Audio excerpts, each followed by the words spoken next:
The morning sun rested gently over the small suburban neighborhood where Margaret lived, its light spilling through lace curtains and touching everything with a golden calm.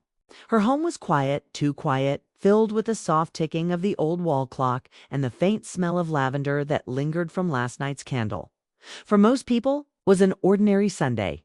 For Margaret, it was another day of remembering, another day of trying to smile at the things that once brought her peace.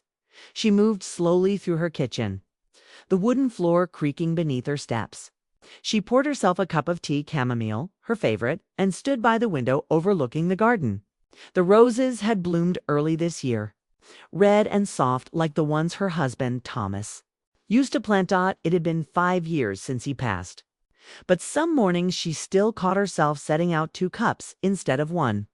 When she realized, she would quietly put the second one back, pretending she hadn't noticed.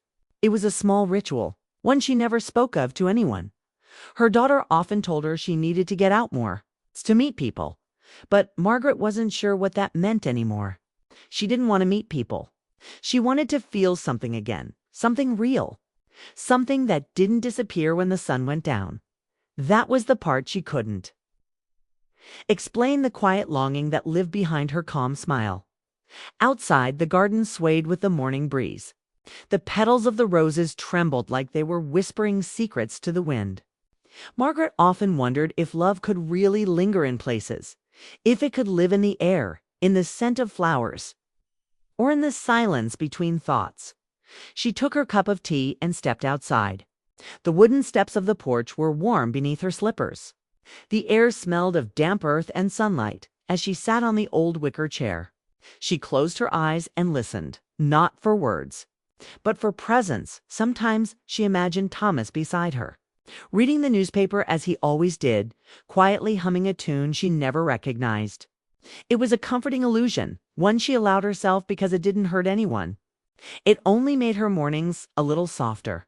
Her thoughts drifted like the clouds above her, calm, slow, unhurried.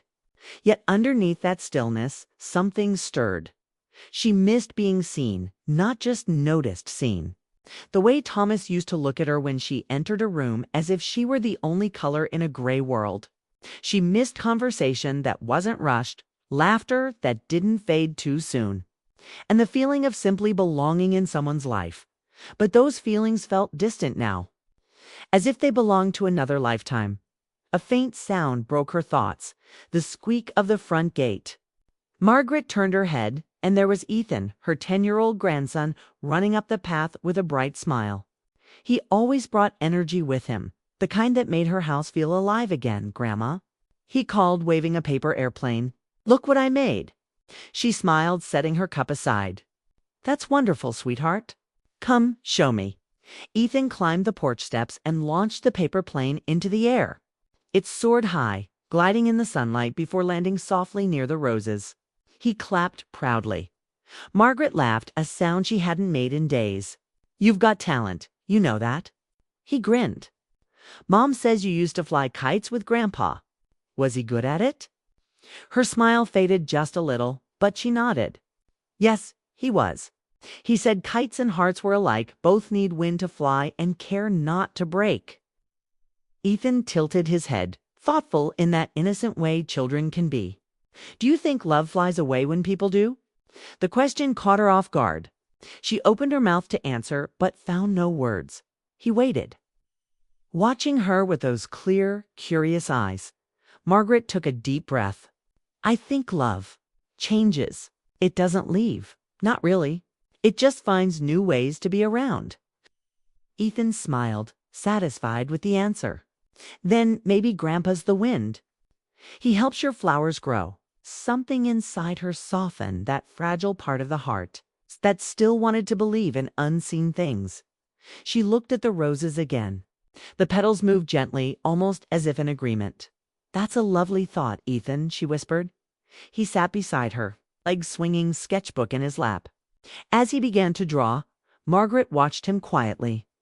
The morning light danced on his hair, and for a moment she felt something warm bloom inside her chest, a small, unexpected spark of hope. It wasn't about replacing what she had lost.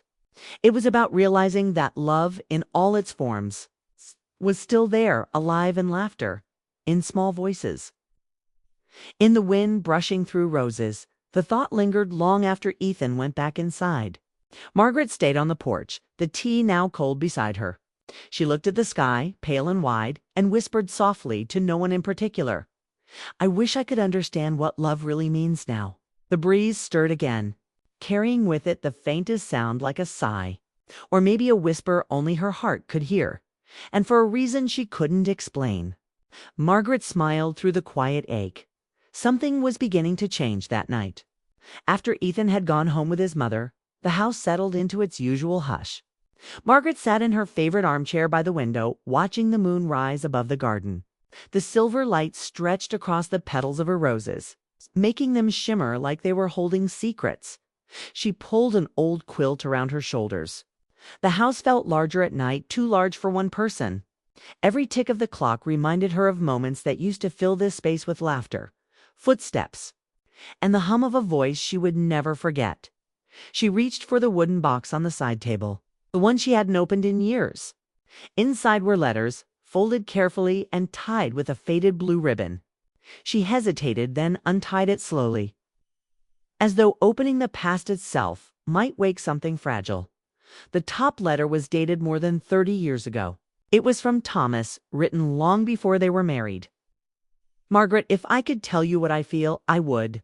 But somehow, when you smile, words lose their shape. I hope one day I'll have the courage to say it out loud." Her fingers traced the familiar handwriting. She could almost hear his voice, warm, steady, always calm. Margaret closed her eyes, letting the memory rise gently to the surface. It had been a spring afternoon when they first met.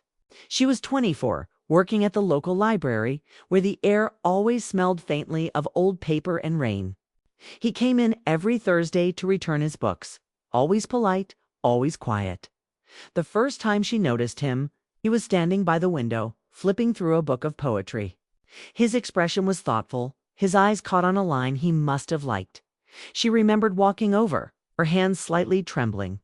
"That's one of my favorites," she'd said softly. He looked up, surprised but smiling. "Really? I didn't think anyone else still read this poet?" She laughed. "Well, some of us still like old things."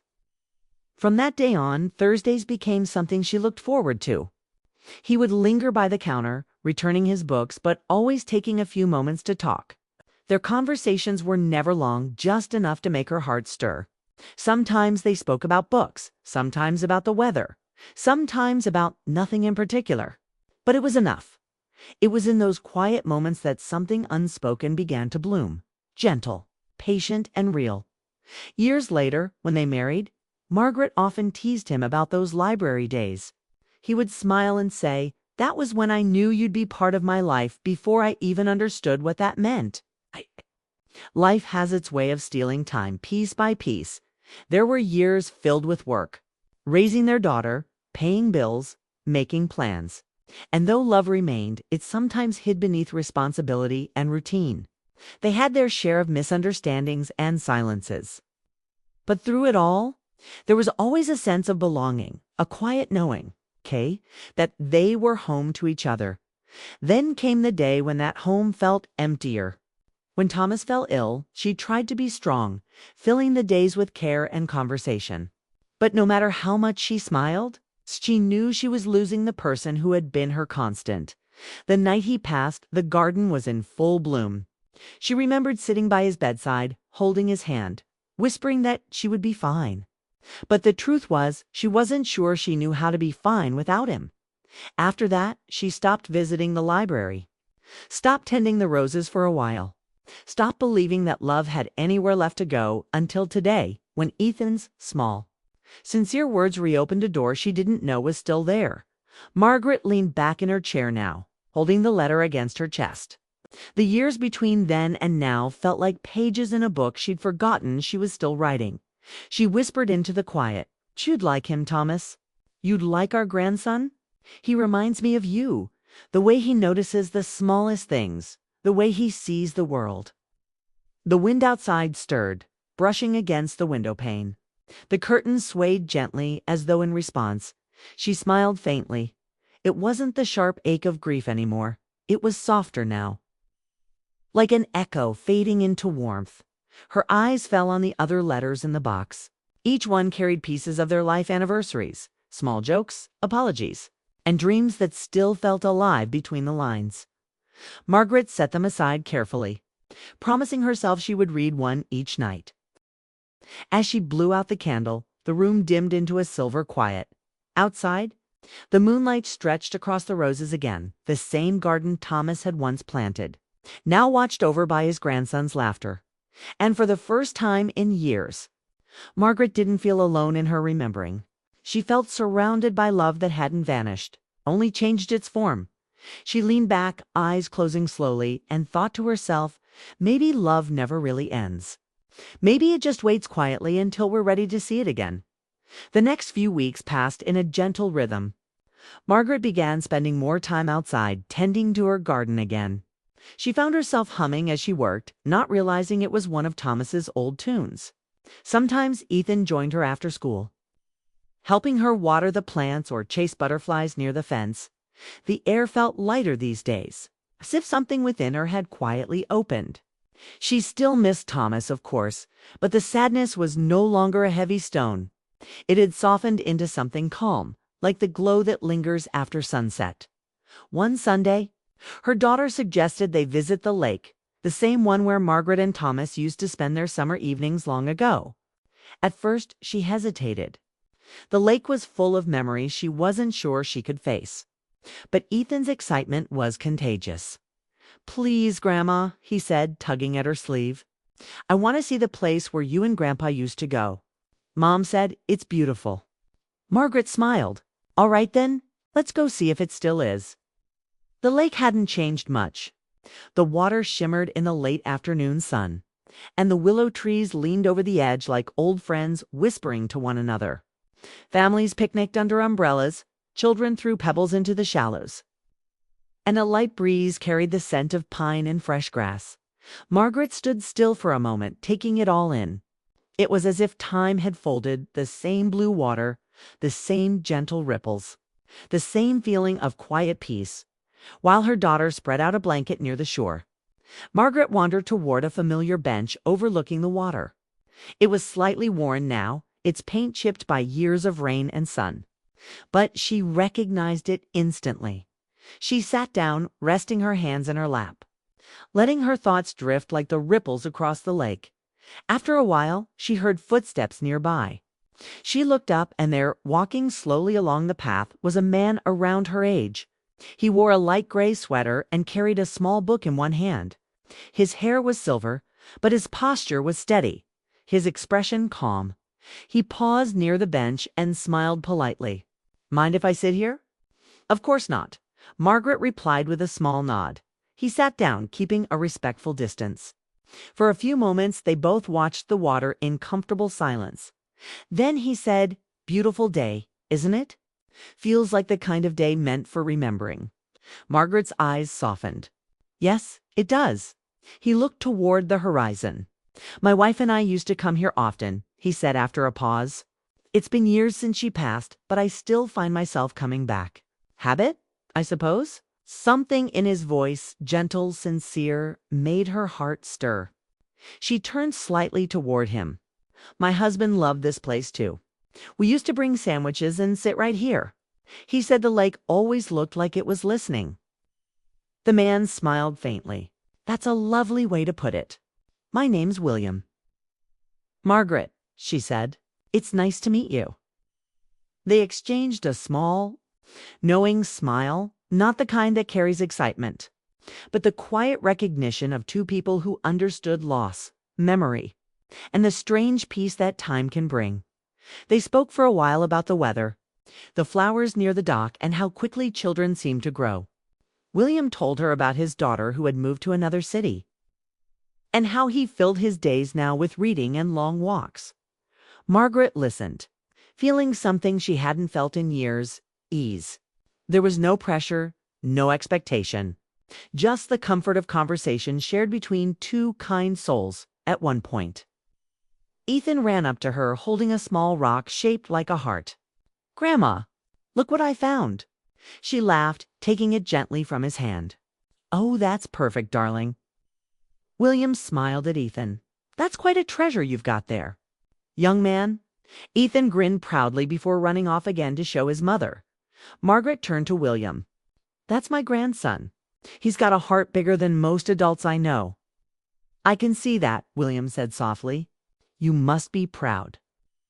"I am," she replied, her voice tender. "He reminds me that love doesn't end when people leave us. It just finds new places to live." William nodded, his expression thoughtful.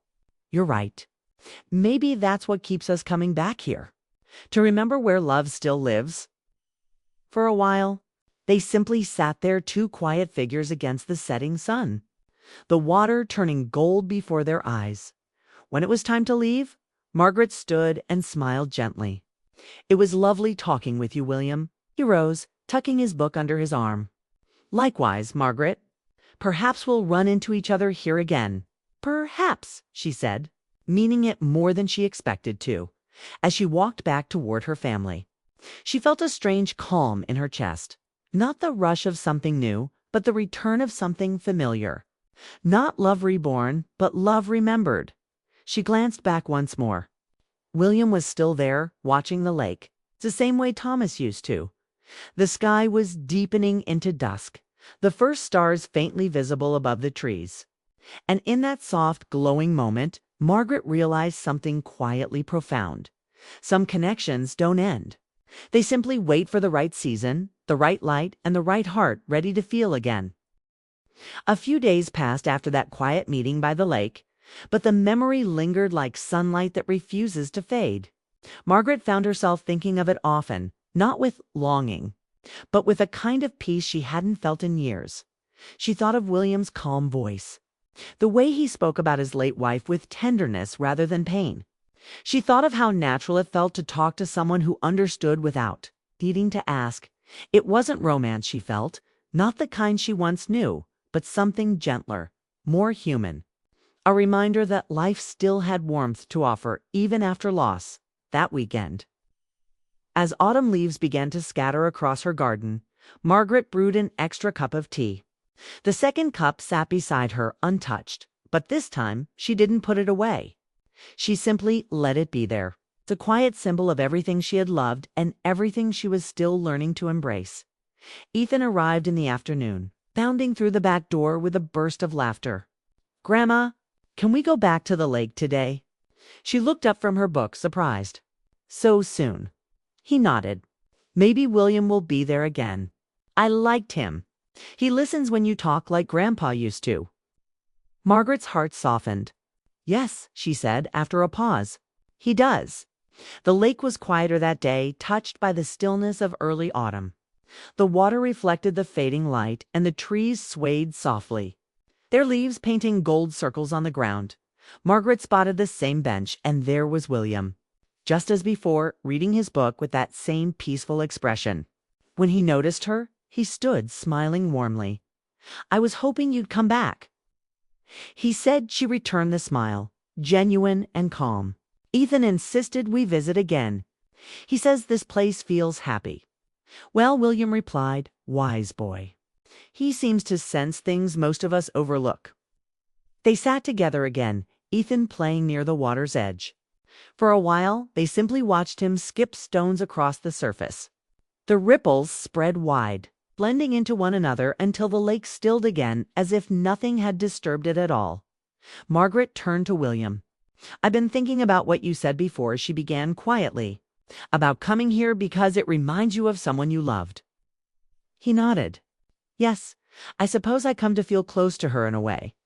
She used to say this place held our happiest days. After she passed, I thought that happiness ended here too, but lately I've realized it doesn't have to." She looked down at her hands, folded neatly in her lap. "I used to think the same, that once love was gone, it couldn't return, not in any form. But then my grandson said something that changed how I see it." William's eyes softened. "What did he say?" "He said love doesn't go away. It just changes shape." The words hung between them, gentle and true. For a long moment, neither spoke. The wind rustled through the reeds, carrying the faint scent of pine and water. Then William said quietly, "That's a beautiful thought. And I think he's right." Margaret smiled faintly. "So do I."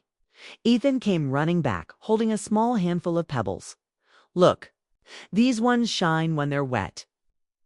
"They do," Margaret said, admiring them. "Maybe we'll take one home to remember this day." Ethan nodded and then looked at William. "Are you going to be here next Sunday?" William chuckled softly. "I think I will if the weather's kind." "Good?" Ethan grinned. "Then Grandma will have someone to talk to while I feed the ducks." Margaret laughed, her cheeks warming. "You're quite the planner, young man." As Ethan ran off again, William turned to her. "He's a bright child, and you? You seem lighter today." "I feel lighter," she admitted. "Not because the sadness is gone, I think it never truly goes away. But maybe that's not a bad thing. It's just proof that love mattered." William nodded slowly. "Yes, love leaves echoes. We just have to listen." She looked out at the lake again. "For a long time, I stopped listening. But now I think I hear it again in the wind, in my grandson's laughter, even in this conversation." He smiled, a quiet understanding in his eyes. "Then maybe that's what love becomes, a reminder that we're still capable of feeling deeply." As the sun dipped low, painting the water with shades of orange and gold, Margaret stood. "We should be going," she said softly. William rose too. "I hope this isn't goodbye." "It isn't," she said with certainty. "It's simply, see you again." They exchanged a warm, respectful smile, the kind that said more than words ever could. On the way home, Ethan fell asleep in the back seat, his small hand resting on the smooth pebble he had chosen. Margaret glanced at him in the mirror and felt something inside her settle into peace. Later that night, Cass sat once more by her window, the soft hum of the evening surrounding her. She thought of Thomas, not with tears, but with gratitude, for what they had shared, for the lessons that had lasted, for the love that had never truly left. She whispered into the quiet, "You were right, my dear. Love never ends. It only changes shape." Outside, the wind moved gently through the garden, rustling the roses, carrying the faintest sense of a smile. And in that still, silver light, Margaret understood what her grandson and life itself had been trying to tell her all along. Love is not about holding on. It's about remembering, forgiving, and allowing the heart to open again in whatever form it chooses next.